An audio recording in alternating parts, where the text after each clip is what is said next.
Today our adventures brings us just outside of Florence, South Carolina to a place called Timminsville. We're here in search of the filming location for the movie, The Strangers. Jessica, are you ready for this? Yeah, I think you're ready for it. I just love these creepy trees. Jessica, what are you doing back there? Are you being extra creepy? Oh my. All right, here we go.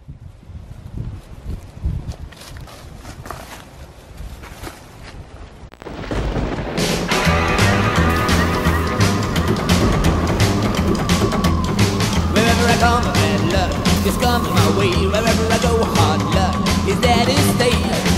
Good luck never stays a day. A bad luck's always coming my way.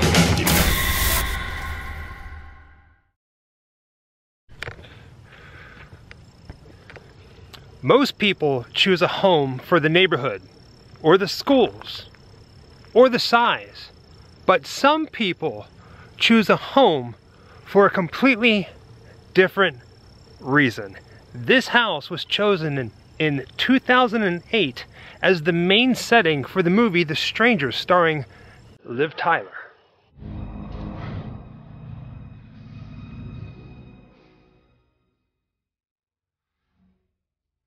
Why are you doing this to us? Because you were home.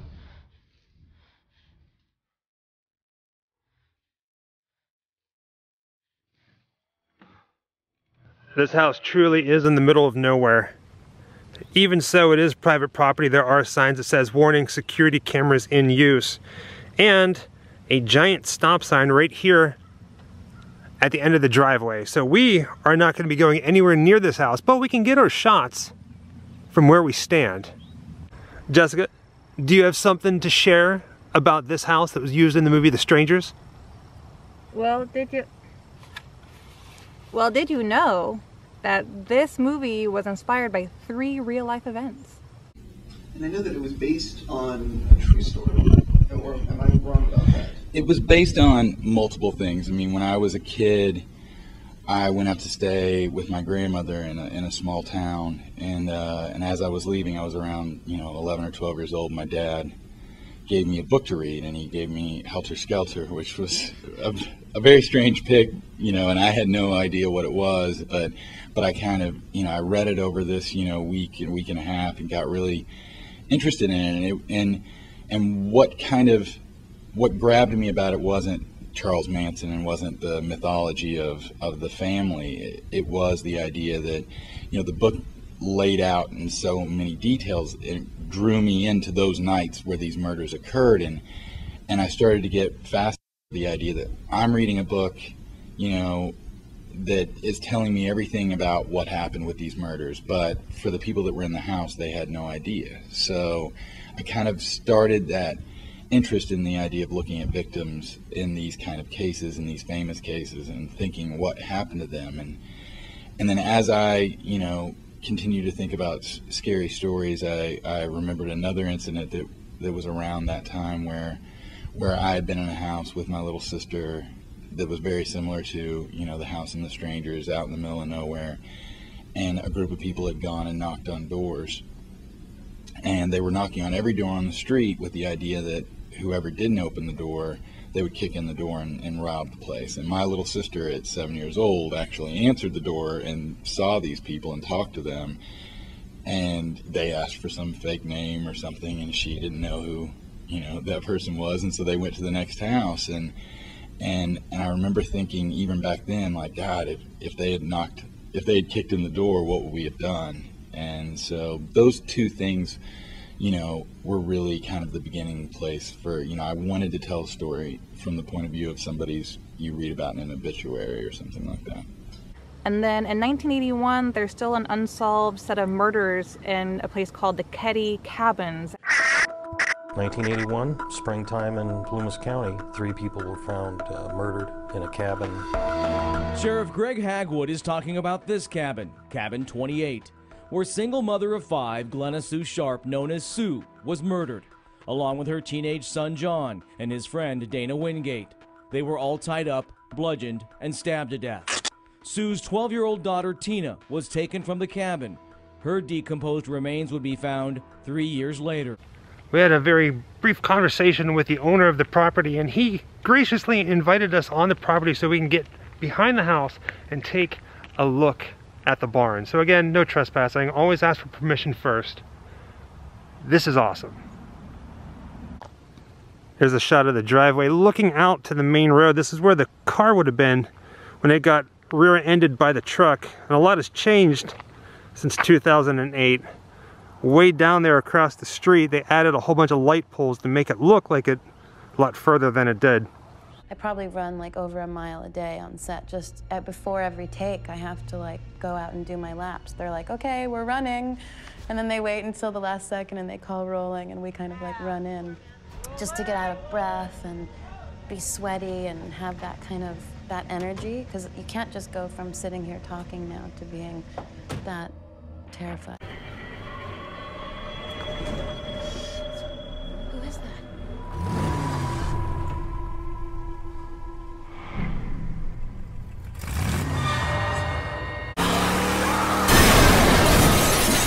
The first time we hit the car with the truck, we hit it about 15 miles an hour. And the second time, we moved it up to about 25. We wanted a little bit more damage. And the third time was about 20 miles an hour because the car had already been pretty much totaled and we just needed an in-car camera view of it. It was really a violent crash and it's what we wanted. Here we are looking at the back of the house. Right about the center of your screen is where the swing set would have been. But that little carport there, when they were filming, they had a little back addition that they built. It's no longer there now. There's one scene where Liv Tyler was laying right here in the ditch.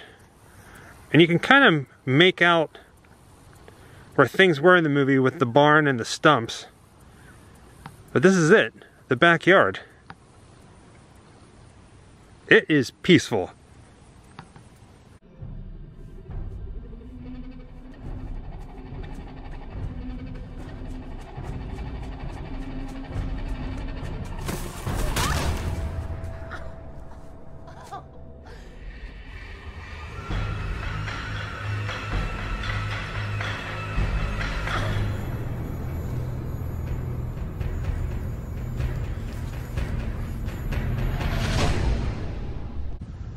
This is actually really beautiful out here. There's one of the 2 barns from the movie that are still standing. So let's go inside and take a look at the barn.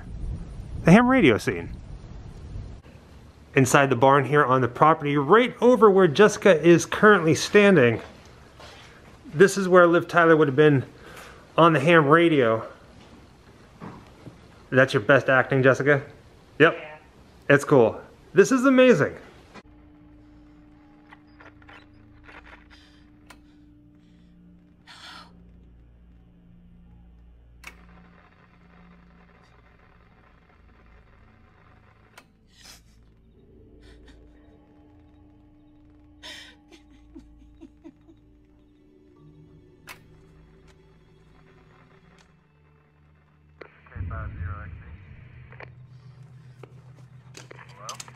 Can you hear me? Hello? Please, answer me. Help me. Where are you?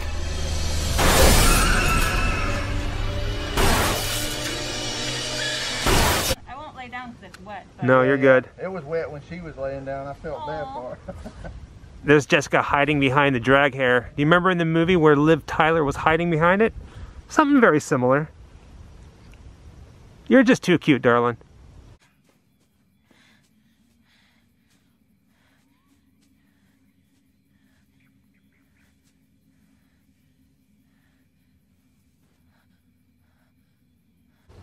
And check this out, right here next to the barn. Right there, you see it? Actual swing set that was used in the movie. That's cool.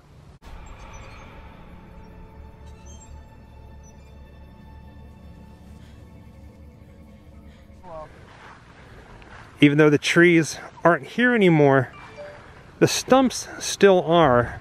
The owner informed us that they cut them down before a hurricane because they were rather big and they were a little afraid that they were going to fall on the house. But there it is, folks. Here's a little behind the scenes peek. What you're looking at right now is a field where they had a lot of the trailers and trucks that they were using to haul and unload and move set pieces. But do you see in about the center of your screen, there's that building over there? That building, behind that building, and down that road is where they had all the cast and crew park and wardrobe and food services. So it was all pretty close to each other. I mean, out here in the middle of nowhere, you kind of have to keep everything near it, right? You're not near the city. Oh no. That's why they pick big properties like that. That's cool. This is kind of mind-blowing. The owner of the house, his family was here while they were filming. He just went inside to get the picture book of some of the different photos that his family took. And I'm guessing he did while they were here filming The Strangers. This is amazing. Did not expect any of this. And this is my daughter with Liv, and this is both of my kids with Brian Bartino. And there's Scott with my kids. There's another picture of Scott and Brian with my kids. Brian actually came by here at a later date, just showed up out of the blue like a year ago, and autographed that for the kids. Oh, that's so sweet. That was just a security guard that was here. This is that house that was in the warehouse. Right. Kind of oh, the set that they built. Yeah, and this was a lady that helped them out. There's my wife and my daughter and kids, and that's a miracle. He's passed away. So you can see, here it is. Now, I always wondered, you know, whenever they come to a place and they film. Well, a lot of the, you know, they'll, well, I don't know if they do it everywhere, but they build a set because they didn't have the room, and you know, you got to have cameras back and a cast and everything else, so you got to have more space than you would actually have in a place where somebody lives. So control the weather. And these are the things that they would use to go up at night and show the lights. So this is actually on the set where they had fake trees and stuff, and a replica of the barns back there that was up there at that set that they had. And now, are these all photos that you took, or your family? Some of them, most of them, yeah, we took. Yeah. See, that's awesome. So, and this is a guy that filled in when it was getting hit, and I can't remember her name, but there was a movie that she was in with and she was working kind of like a grip. There was a movie she was in where she played Charlie Sheen's wife, where he was like, you know, gonna kill her and everything else. That's Laura Margolis with my kids, and that's another one, Laura. The picture with my son and Liv, that is Gemma Ward. Yeah, Gemma Ward with my daughter. Yeah, my daughter, when they went back to school, they were asking, anybody want to tell what happened during the summer at their house? And she said, yeah, they filmed a movie on my grandmom and dad's farm. And the teacher was like, well, that one's going to be hard to beat. That's awesome. That's Scooby-Doo and Bobo. They were around when all of that happened. This is pictures that I think that they took when they were evaluating. Right, because they have to pretty much put everything back the way that it was. Not really, they don't. Oh, okay, fair enough. All of my mom's flowers and stuff, they basically killed them, and so, but that's my aunt, and this is on that set too. Now this is inside of that house. You can see there's no roof and stuff on the set. See? There's some more, and I can't remember his name, but he was kind of like the guy that was in charge of things. But they went to great lengths to try and make the piano like my mom's got in the house and everything, to try and make it match up with what Mom had in the house as best they could.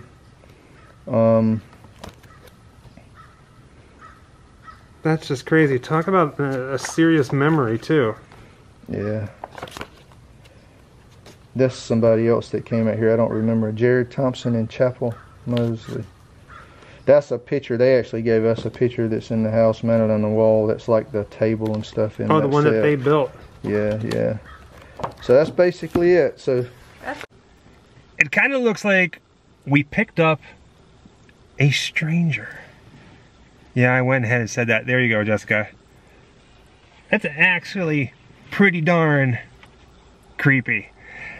That was beyond amazing. I didn't expect any of that. He was very nice and very kindly let us on the property, told us some crazy stories. Not really crazy, but I mean, I guess considering the strangers are crazy, it was crazy stories. He told stories about the strangers to the strangers. Like what I did there? What'd you think, Jessica? Did you have a blast? Well, originally when we thought about doing this video, we thought we were just gonna be standing right outside the house and saying, hey, this is the house the strangers took place at. But no, it turned into a lot more. Wherever I come, bad luck just comes my way. Wherever I go, hard luck is there to stay. Good luck never stays a day. Bad luck's always coming my way.